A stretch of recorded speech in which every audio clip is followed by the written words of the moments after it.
एक पावन चरित्र है श्री भक्त गोपाल चरवाहे का।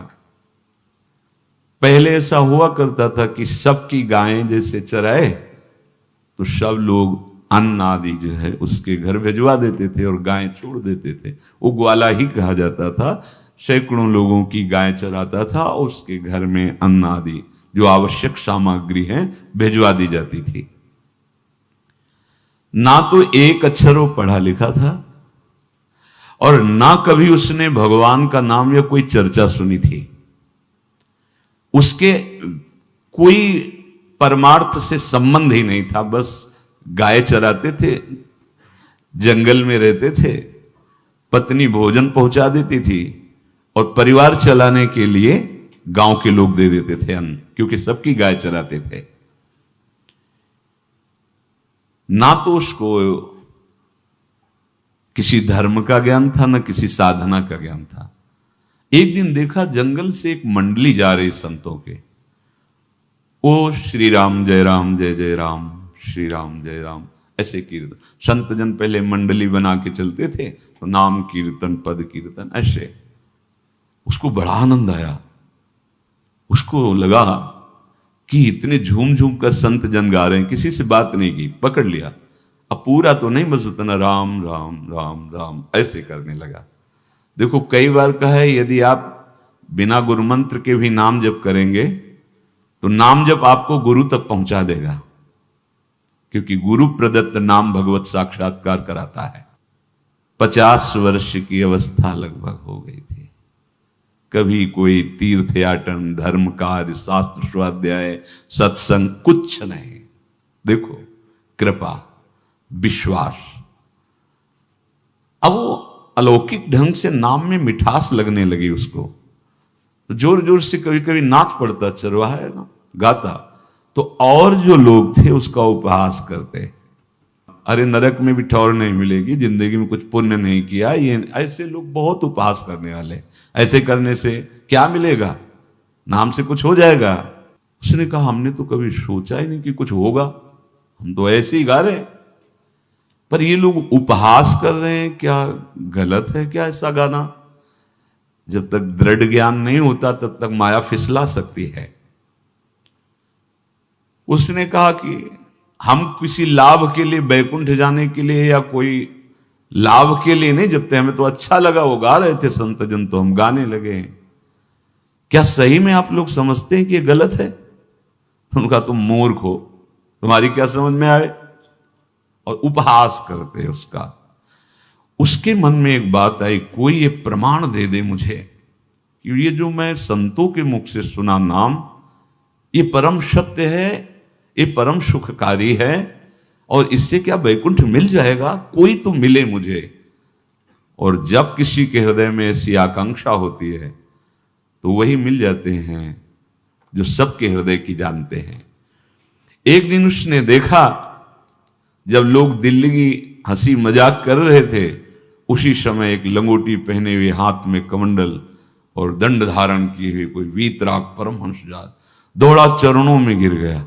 महाराज महाराज, बस एक बात आप बता दीजिए, जो हम राम राम कह रहे हैं, ये लोग उपहास करते हैं, क्या इससे हमारा कल्याण हो जाएगा, वैकुंठ मिल जाएगा?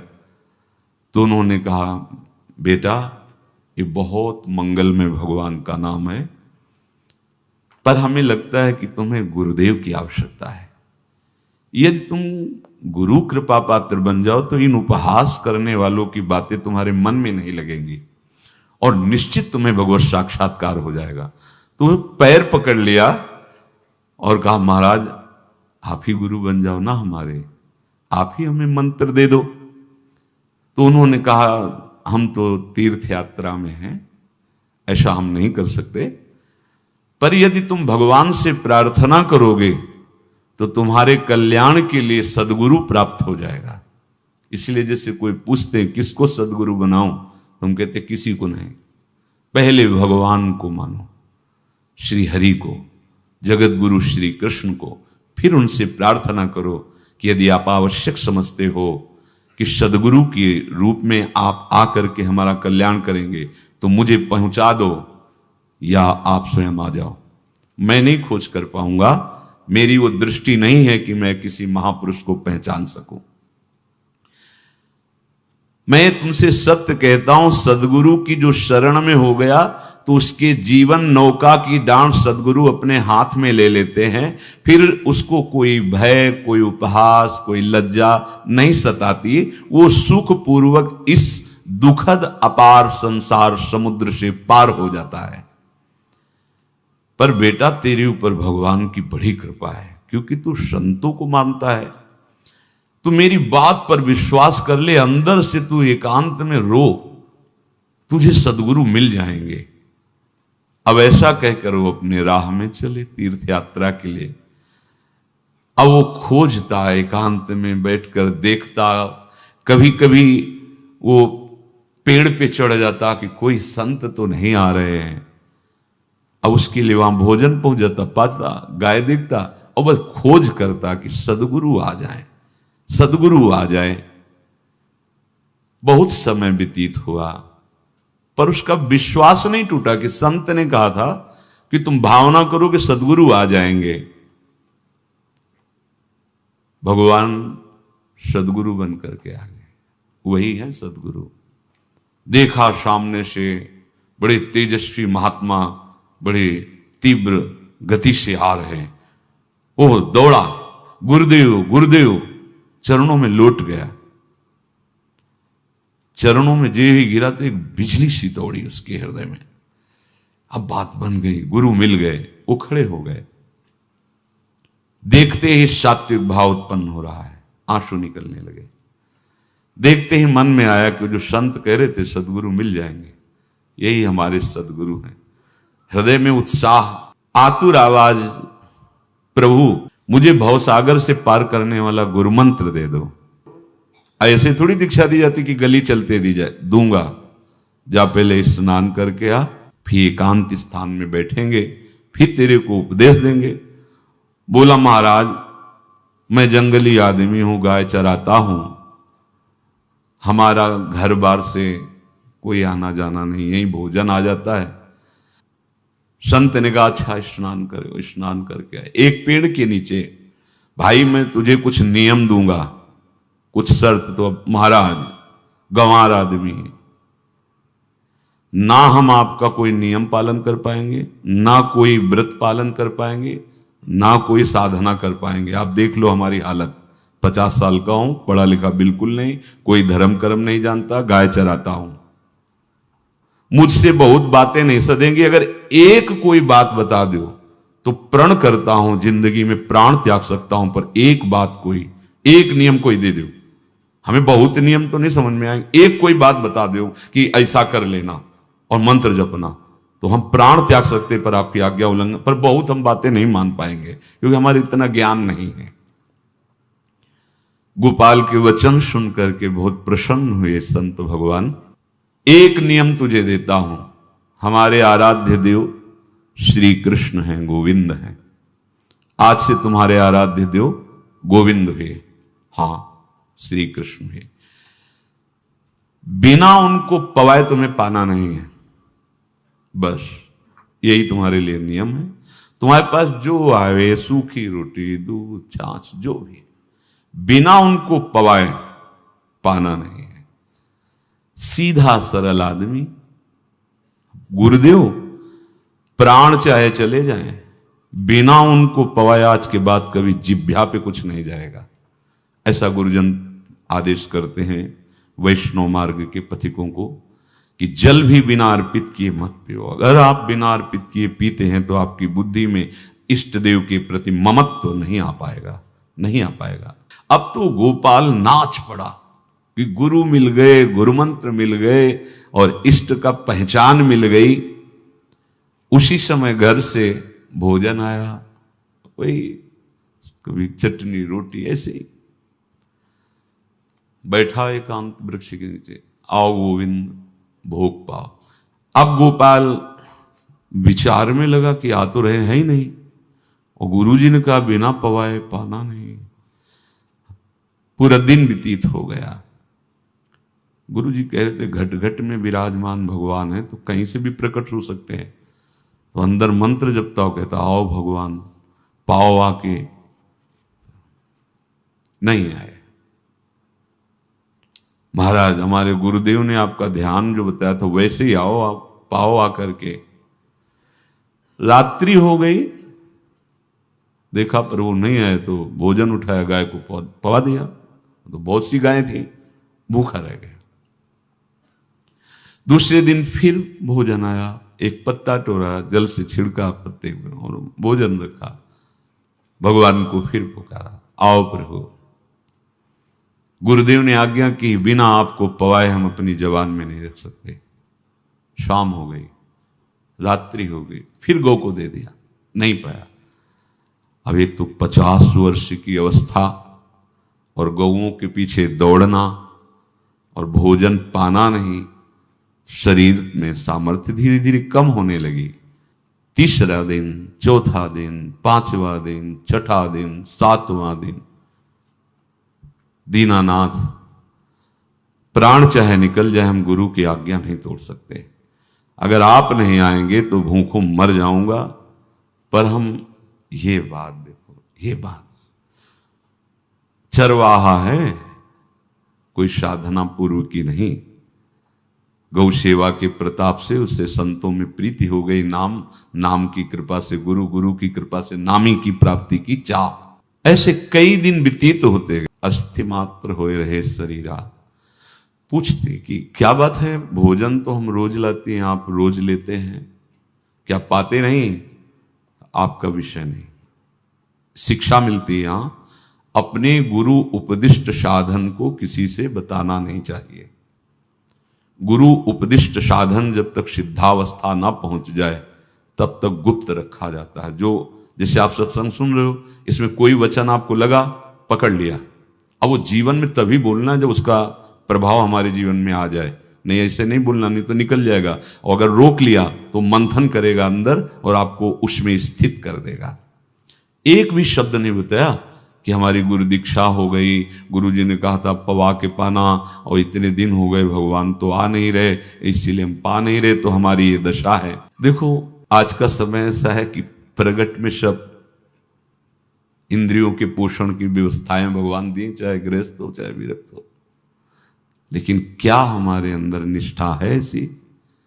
सबरी जी जब उनके गुरुदेव पधारने लगे तो चरणों में रो के गिरी कि प्रभु, इस पूरे विश्व में मुझ अधम को सिर्फ आप ही प्यार करने वाले, आप ही ने दुलार करके मुझे रखा, नहीं सब जगह ठोकर मिलती, कोई भी संत महात्मा हमारी तरफ देखना नहीं चाहते, और प्रभु आप जा रहे हो, आप कैसे जीवन? जानते हो क्या कहा?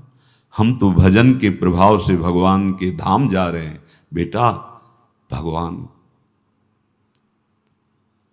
स्वयं चलकर तुम्हारे पास आएंगे। सबरी जी बहुत वर्षों तक कभी गुरु के वचनों पर अविश्वास नहीं हुआ, क्यों कहते थे भगवान आएंगे, रोज पावड़े डालती हूँ, सोहनी लगा के जल छिड़कती हूँ, रोज लगता है फुसला तो नहीं दिया गुरु जी ने? नहीं, गुरु के वचन भगवान आएंगे। शायद ऐसा वर्णन की शास्त्र हजार वर्ष सोचो जरा, और भगवान आए और सबरी को निहाल किया। ऐसे हो गुरुदेव ने कहा है भगवान आएंगे, जब तक वो ना पाएंगे तब तक हमने कहा है कि और उनका उद्देश्य अलग था कहने का कि आप भगवान को भोग लगा के पाइएगा और भजन कीजिएगा तो मंत्र के प्रभाव से तुम्हारे मानस पटल पर भगवान दिखने लगेंगे। ऐसा होता है, पर वो सीधा आदमी सीधा समझा, जब तक भगवान नहीं पाएंगे तब तक हमें नहीं पाना। 18 दिन बीत गए, कुछ ना खाना न पीना। गोविंद भी देखते हैं, बाल भक्त ओम प्रकाश जी महाराज यही अपने चामुंडा के पास से उधर, बहुत नामनिष्ठ महात्मा, बाल भक्तों में बहुत ही मानो प्रहलाद जी ही हैं। जैसे प्रहलाद जी नामनिष्ठ, भगवान निष्ठ, घट घट में भगवान को देखने वाले, ऐसे श्री ओम प्रकाश जी बाल भक्त।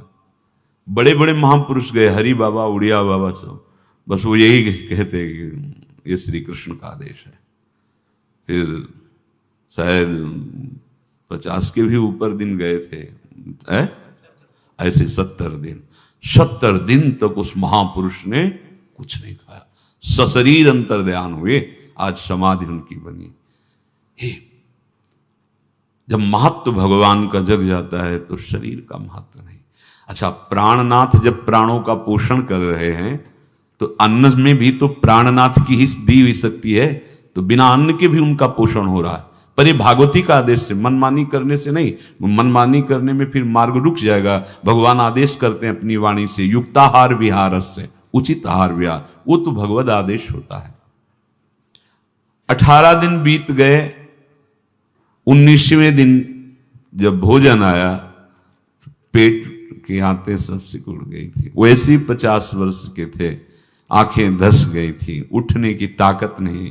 पत्नी ने फिर कहा कि आप कुछ तो बताइए कि क्या आपको कोई रोग हो रहा है, आप भोजन नहीं पा रहे, मैं रुक जाऊं यहीं आपकी सेवा के लिए या आप घर चलिए। कोई उत्तर नहीं, आप जाइए, हम ठीक हैं। ऐसा फिर धीरे से पत्ता लाए, छिड़का, भगवान आओ पाओ आकर के। शाम हो गई, फिर गाय को दे दिया। विचार कर लिया कि अब मरना ही है, मुझ जैसे अधम के पास भगवान तो आएंगे नहीं, वो तो भगवान है, पर मैं अपने गुरु के वचन नहीं तोड़ सकता, मर चाहे जाऊं। 27 दिन व्यतीत हो गए, एक कवल भी अन्न नहीं पाया। न चलने की शक्ति थी, न पत्ता लाने की शक्ति थी, न जल छिड़कने की शक्ति थी। जिस पात्र में भोजन लाई थी, लेटे ही लेटे खोला और कहा, प्रभु मुझे पता है वह आप इस शरीर से नहीं मिलोगे, पर आप जान लो मैं अपने गुरु की आज्ञा का उल्लंघन नहीं करूंगा। ये मतलब जितने महान हुए हैं सब निष्ठाओं में निष्ठावान हुए हैं, अपने लोग फिसड्डी हैं। जरा सा कोई दुख, जरा सा कोई सुख, फिसल जाते हैं। प्राण अनंत जन्मों की बिगड़ी 27 दिन क्या होते हैं? क्या होते 27 दिन? अनंत जन्मों का जमा कूड़ा करकट भगवान साफ कर रहे हैं। ये जो तन्मयता, गुरु निष्ठा, जो प्राण भूख से व्याकुल, सब भस्म हो रहे हैं पाप अनंत जन्मों के। अनंत जन्मों, जैसे हम सोचे कि भगवान इतने निर्दयी कैसे हैं? नहीं निर्दयी, आत्मा को कुछ फर्क नहीं पड़ता। और शरीर ने जो किए हैं जन्म जन्मांतरों के, वो निष्ठा के कारण दुख नहीं पहुंचेगा। निष्ठावान को दुख नहीं पहुंचता, वो आपको दिखाई देगा दूर से, उसको दुख नहीं पहुंचता, क्योंकि निष्ठा का कवच है, वो कभी कोई भेद नहीं सकता। किसी भी माया के यंत्र में ताकत नहीं कि निष्ठा को भेद सके, उसी को निष्ठा कहते हैं, नहीं भेद पाई। 27वां दिन है। पति की दशा देख करके कहा, स्वामी अब तो आप कहोगे भी तो मैं नहीं जाऊंगी। हम आपकी दशा, इशारे से कहा, आज भर चली जा, क्योंकि उसको लग रहा था आज प्राण निकल जाएंगे। आज भर चली जा, फिर कल से जैसी तेरी आज चली जा। इशारे से, बोलने की भी सामर्थ्य नहीं थी। गोपाल के आंसुओं की धारा चल रही, पड़े पड़े धीरे से खोला जो भोग है, और अंतस्थल, आज बोल भी नहीं पा रहे, अंतस्थल से कह रहे, प्रभु अब चाहे आके पालो या लिवा जाके पवा देना, देख लो आप, आखिरी है, आके पालो या लिवा जाना और अपने यहां पवाना, क्योंकि हमारे यहां तो पाए नहीं आप। बड़े प्रेम से अंदर से आवाज आई, गोपाल। आंख खुली, क्योंकि बोलने की हिम्मत ने, ये अंदर से प्रार्थना की थी, गोपाल वो अमृतमय। गुरुदेव ने कहा था कि उनकी वाणी से अमृत बरसता है। एकदम आंख खुला, देखा वही पीतांबर, वैसे ही मोर मुकुट, वही मुरली, वही करधनी, वैसे ही नूपुर, वैसे ललित त्रिभंगी। गुरुदेव ने जैसा वर्णन किया था वैसा ही सुंदर रूप गोपाल के सामने। प्रभु मुखमंडल की मनोहरता देखकर निहाल हो गए। ये निहाल कर देंगे, थोड़ी पीड़ा सहना सीखो। सहत सहत बाढ़े भगति, ग्रह तन गुरु हित गार, ग्रह तन गुरु हित गार, हार अपनी करिमा। सेवक जी कह रहे हैं, देखो गृह तन गुरु हित गार हार अपनी कर, तन मन प्राण गुरु वचनों पर न्यौछावर, जो भी सहना पड़े सहूंगा। मिल गए प्रभु, प्रभु दूर नहीं है। प्रिया प्रीतम बहुत कृपालु हैं। मानो करोड़ करोड़ काम की सौंदर्यता को हे करते हुए प्रभु के लावण्य का प्रकाश हो रहा है। मनहारिणी मुरली, जैसे कहा था अधरों में वैसे अधरों में विराजमान। अच्छा, खास बात ये, ना कोई गाय देख पा रहे, नहीं कोई और चरवाहा देख पा रहा है। ये भगवान को, जैसे इस सभा में किसी से बात करें भगवान, किसी से मिले तो पास बैठा व्यक्ति भी नहीं देख पाएगा, ना जान पाएगा, क्योंकि प्राकृतिक इंद्रियां, प्राकृतिक शरीर, और वो चिदानंद में, वो तो जिसको दर्शन देंगे तो पहले दृष्टि प्रदान करते हैं। भगवान जिससे मिलते हैं पहले दृष्टि प्रदान करते हैं, तो गुरु रूप से दृष्टि प्रदान। ये जो अंतर में पुकारा ना, वो अंतर दृष्टि खुल गई, सामने देखा। इतना सुंदर विश्व मोहिनी भगवान श्री हरि का ललित त्रिभंगी रूप कि गोपाल की आंखें नहीं टिकी।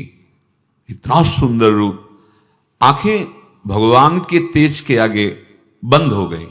जो भी बंद हुई तो देखा मानस पटल पर वैसे ही ललित त्रिभंगी। फिर खोला, देखा सामने भगवान मुस्कुराए, सामर्थ्य प्रदान की। देखो अर्जुन के साथ ही तो खेलते हैं भगवान सखा भाव से, रथाक रहे हैं, लेकिन भगवान का विराट स्वरूप देखने की सामर्थ्य अर्जुन में थी क्या? दिव्य दृष्टि प्रदान की। फिर भी कांप रहे थे अर्जुन जी भगवान की दिव्य दृष्टि संपन्न नेत्रों से उस विराट महिमा को देखकर कांप रहे थे अर्जुन। ये तो माधुर्य रूप प्रभु का है। उसने मानो इशारा किया प्रभु को कि हमारी सामर्थ्य में मैं सकिल कर आ जाऊं, नजदीक आप आ जाओ। आ गए, अपना माथा प्रभु के चरणों में रखा, आंसुओं से भगवान के चरणों का प्रक्षालन कर रहा है। देखो गांव का गाय चराने वाला ग्वारा, जिसको कोई धर्म कर्म का ज्ञान नहीं, कोई भक्ति का ज्ञान नहीं, कोई शास्त्र का ज्ञान नहीं, भगवान ने फिर उसको उठाया और अपने हृदय, ज्यों हृदय से लगाया, हष्ट पुष्ट स्वस्थ सब, अंतर बाहर पूर्ण, कोई पीड़ा नहीं, कोई दुख नहीं, बिल्कुल तेजस्वी स्वरूप। भगवान की स्पर्श की महान सामर्थ्य है। बाली ने बहुत मारा ना सुग्रीव को, तो कर पर शाह सुग्रीव शरीरा, जे इस पर सारी पीड़ा गई। भगवान अमृत सावी है, भगवान दिव्य चिदानंद भाव देने वाले हैं। अब तो सुरमुनि वांछित प्रभु की छाती से लपटा हुआ है। ये ऐसा ना सोचो कि कहानियां हैं, ऐसा नहीं। ये सत्य विषय आप भी प्राप्त कर सकते हैं, इसी के लिए रोज सत्संग होता है। जब वो भगवान से लिपट कर छाती में अश्रु की बूंदे, तो भगवान ये था माम प्रपद्यन्ते, भगवान की अश्रु बूंदों से गोपाल का अभिषेक हो रहा है। मानो सुदामा मिलन हो रहा है जैसे। भगवान को दैन्य बहुत प्रिय है। तभी भाई जी महाराज कहते हैं एक पद में कि बुद्धिहीन बना दो हे भगवान, हमें बुद्धिहीन बना दो। ये जो बहुत बुद्धि चलती है ना, इसके लिए दौड़ भाग है। नहीं, सीधे प्रभु हमारे हैं, हम प्रभु के हैं। नाम जप आश्रय भगवत प्राप्ति निश्चित। भगवान बोले, प्यारे गोपाल अब तो रो मत, देख मैं तेरे प्रेम में पगी हुई ये जो सूखी रोटियां हैं अभी पाता हूं। और भगवान बैठ गए और उसके घर की जो रोटी थी उसे, देखो मुझे त्रिभुवन का कोई भी भोग प्रसन्न नहीं कर सकता गोपाल, मुझे त्रिभुवन का कोई भोग प्रसन्न नहीं कर सकता। इस बात को समझो।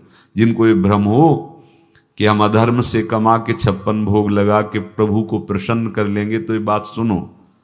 कह रहे मुझे त्रिभुवन का कोई भोग प्रसन्न नहीं कर सकता, मैं ऐसे ही अन्न की चाह रखता हूं।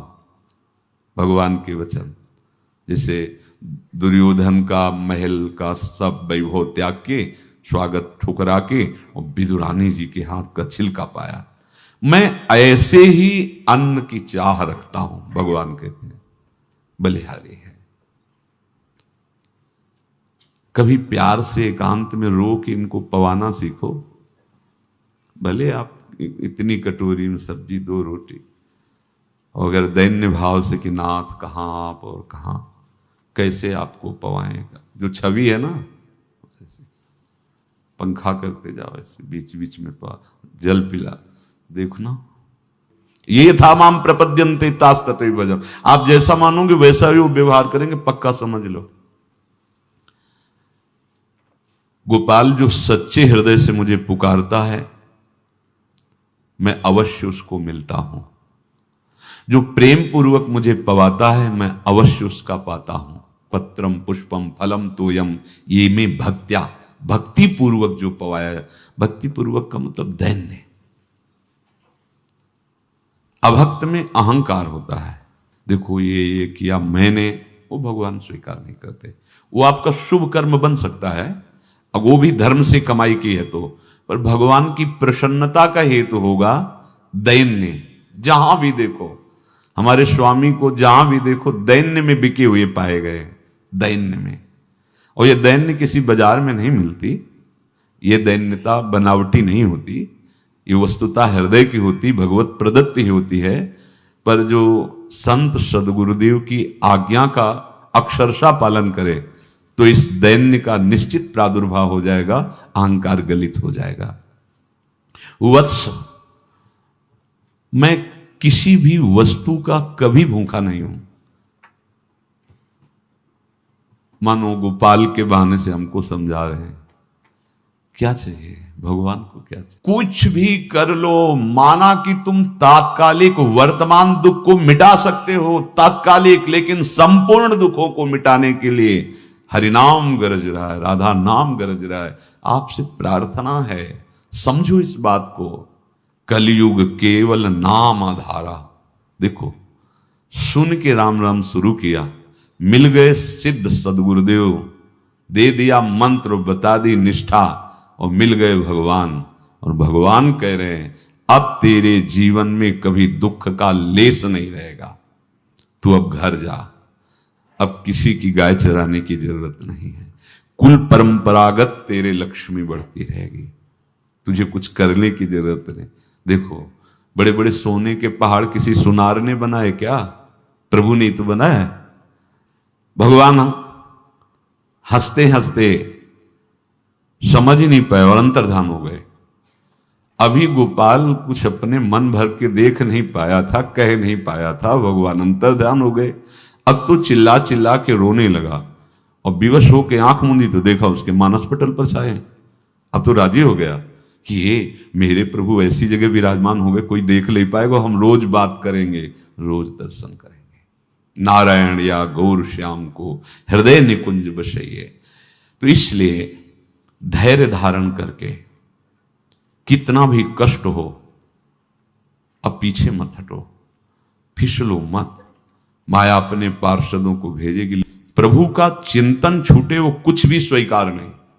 प्रभु का चिंतन होते हुए जो हो रहा है उनका सृष्टि का कार्य है, जो जो जिसको सेवा दी हो रहा है। हमारा प्रभु का आश्रय अगर बदला किसी व्यक्ति का आश्रय या किसी अन्य का आश्रय, बहुत घाटा हो जाएगा। अपने इस मन को देखते रहिए कि प्रभु को प्रथम नंबर में रखता है या द्वितीय नंबर में। हमें तो लगता है हो सकता है चौथे पांचवें नंबर पे रखता हो।